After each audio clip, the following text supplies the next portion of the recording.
ভেবেছিলাম একটু বিশ্রাম নেব, কিন্তু দরজায় টকটক শব্দ। দরজা খুলতেই দেখি ম্যাম দাঁড়িয়ে আছে, হাতে একটা ছোট্ট বাক্স। আমি অবাক হয়ে বললাম, কি আছে বাক্সে ম্যাম? ম্যাম হালকা হাসি দিয়ে বলল, তোমার জন্য, খোলো তো দেখো। আমি বক্সটা খুলতেই দেখি ভিতরে একটা সুন্দর ব্রেসলেট, নামটা খোদাই করা, রাকিব।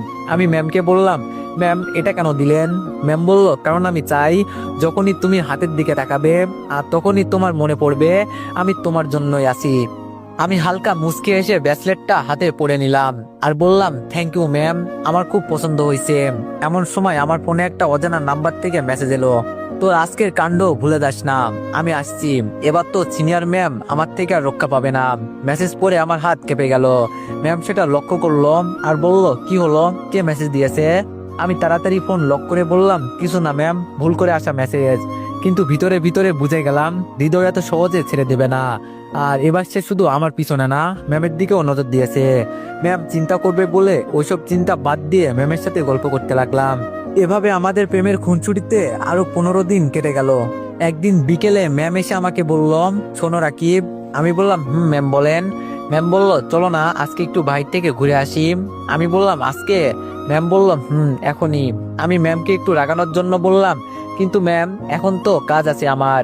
বলার সাথে সাথে ম্যাম লুচির মতো ফুলে উঠলো আর আমাকে বলল, তোমার তো শুধু কাজ আর কাজ, আমার জন্য কোনো সময় নেই, থাক, তোমার মতো ব্যস্ত মানুষের সাথে কি আর ঘুরতে যাওয়া যায়? বলেই ম্যাম একেবারে ঘুরে দাঁড়ালো, অভিমানী মুখে চলে যেতে লাগলো। আমি আর চুপ করে বসে থাকতে পারলাম না।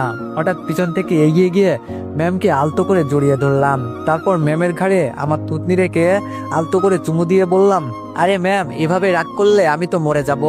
আপনার এই মিষ্টি অভিমান দেখার জন্যই আমি এটা করলাম। আপনার জন্য আমি সবকিছু করতে রাজি। ম্যাম হাসি চেপে বলল, তাই নাকি, তাহলে রাজি ঘুরতে যেতে?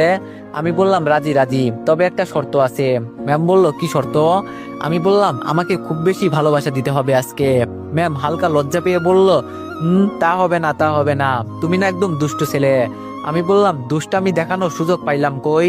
ম্যাম বলল, শরত। বলেই ম্যাম আমার থেকে জড়িয়ে ধরা অবস্থাটা ছাড়িয়ে মুচকে এসে একটু লজ্জা পেয়ে নিজের রুমে দৌড়ে চলে গেল।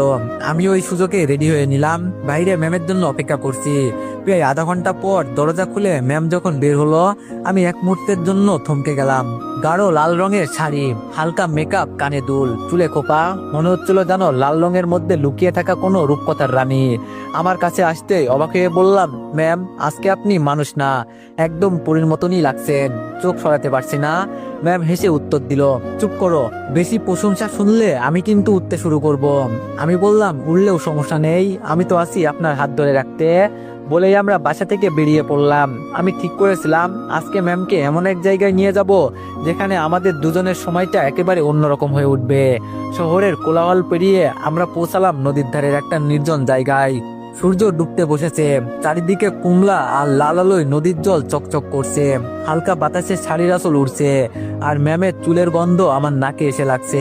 আমি চুপচাপ দাঁড়িয়ে ম্যামের চোখের দিকে তাকিয়ে বললাম, ম্যাম যদি এই মুহূর্তটা থেমে যেত, আমি চাইতাম সারা জীবন আপনাকে এভাবেই দেখে যেতে। ম্যাম কিছু বললো না, শুধু মিষ্টি হাসি দিয়ে আমার হাতটা শক্ত করে ধরলো। তার একটু পরেই ম্যাম বলল, রাকিব রাকিব রাকিব। আমি বললাম, কি হয়েছে ম্যাম? ম্যাম বলল, আমি ওই নৌকায় উঠবো, চলো না প্লিজ। আমি অবাক হয়ে বললাম, কি নৌকা? আপনি তো পানিতে ভয় পান বলেছিলেন একদিন। ম্যাম বলল, ভয় পাই ঠিকই, কিন্তু আজ তোমার হাত ধরে উঠবো, তখন তো আর ভয় লাগবে না। আমি একটু মজা করার জন্য বললাম, কিন্তু যদি হঠাৎ নৌকাটা উল্টে যায় তখন? ম্যাম ঠোঁট বাঁকিয়ে তাকালো। ম্যাম বলল, তাহলে তুমি সাঁতার কেটে আমাকে বাঁচাবে, আমার হিরো। ম্যামের এই মিষ্টি কথায় আমি হেসে উঠলাম। তারপর আমি নৌকাওয়ালাকে ডাক দিলাম, আমরা দুজনেই নৌকায় উঠে বসলাম। নদীর জল খুব শান্ত, শুধু মাঝে মাঝে ঢেউ এসে নৌকার গায়ে লাগছে। দূরে সূর্যের শেষ আলো কমলা আভা ছড়িয়ে দিচ্ছে চারিপাশে। ম্যাম আমার পাশে বসে হালকা করে আঁচল ঠিক করলো, হাওয়ায় চুল উঠছিল। আমি তা আলতো করে ম্যামের কানে গুজে দিচ্ছি। তারপর আমি বললাম, জানেন ম্যাম, আপনার চুলের গন্ধে মনে হয় পুরো নদীটা সুগন্ধি হয়ে গেছে। ম্যাম লজ্জা পেয়ে হেসে বলল, তুমি না সত্যি একদম অসহ্য। আমি দুষ্টামি করে বললাম, অসহ্য হলেও সারা জীবন আপনার পাশে থাকবো। নৌকা ধীরে ধীরে নদীর মাঝখানে চলে গেল, চারপাশে শুধু জল আর আকাশ, আর মাঝে আমরা দুজন। সেই নির্জনতায় ম্যাম আমার হাতটা ধরে রাখলো, কোনো কথা ছিল না, শুধু দুজনের চোখে চোখ রেখে নিঃশ্বাসের শব্দ মিশে যাচ্ছিল নদীর স্রোতের সাথে। হঠাৎ আমি আলতো করে বলে উঠলাম, ম্যাম আমি চাই এই নৌকাটা যেন কখনো তীরে না লাগে। ম্যাম বলল, পাগল, তীরে না লাগলে তো তোমার সাথে চিরকাল এই নদীতে আটকে পড়তে হবে। আমি বললাম, আমার তাতেও কোনো আপত্তি নেই, হি হি। ম্যাম বলল, শরত। আরো কিছুক্ষণ সেখানে থাকলাম। সন্ধ্যা নেমে আসছিল। দূরে ঘরের বাতির আলো গুলো জ্বলতে শুরু করছে। নৌকা ধীরে ধীরে ঘাটে ফিরে এলো। নেমে আমরা পাশাপাশি হাঁটা শুরু করলাম শহরের দিকে। শহরের রাস্তার লাইট গুলো জ্বলেছে আর হালকা ঠান্ডা বাতাস বইছে।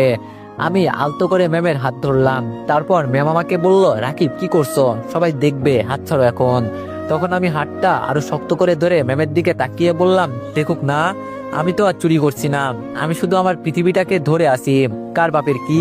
ম্যাম মুচকে এসে কিছু না বলে হাঁটতে লাগলো।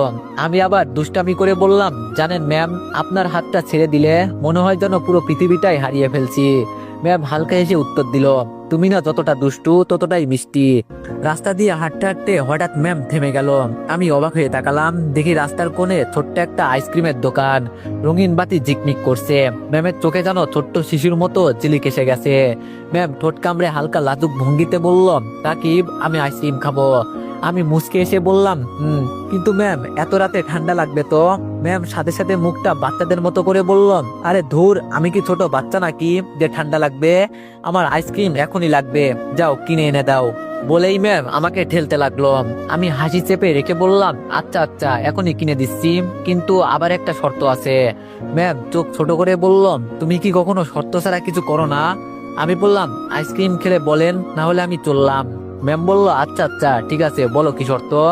আমি বললাম, হ্যাঁ এই তো লাইনে আছেন, তো শর্ত হলো, আমি বললাম একটা আইসক্রিম কিনবো আর আমাকেও সেই আইসক্রিম খেতে দিতে হবে, মানে এক আইসক্রিম দুইজন মিলে খাবো। ম্যাম বলল, ওরে দুষ্টু, পেটে পেটে এত কিছু? আমি বললাম, লাগলে বলেন, না হলে চললাম। ম্যাম বলল, আচ্ছা ঠিক আছে, তাও রাজি। তবু